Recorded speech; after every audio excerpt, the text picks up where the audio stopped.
নবীজি দুখানা হাত উত্তোলন করে দোয়া করলেন, আল্লাহুম্মা ইহদি উম্মা আবি হুরায়রা, আয় আল্লাহ তাআলা আমি দোয়া করি তুমি দয়া করে আবু হুরায়রার মাকে হেদায়েত নসিব করে দাও।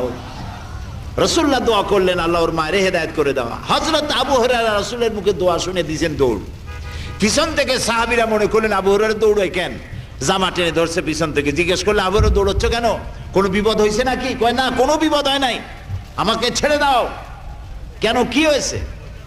হযরত আবু হুরায়রা বলেন, সাহাবীরা আমাকে ছাড়ো, আমি দৌড়াইয়া বাড়ি গিয়ে দেখতে চাই। আমি আগে দৌড়াইয়া বাড়ি পৌঁছলাম, নাবি বাড়ি পৌঁছবার আগে আল্লাহ নবীর দোয়া আমার বাড়ি পৌঁছায়। সেই দুইটা জিনিসের কোনটা আমি দেখতে চাই।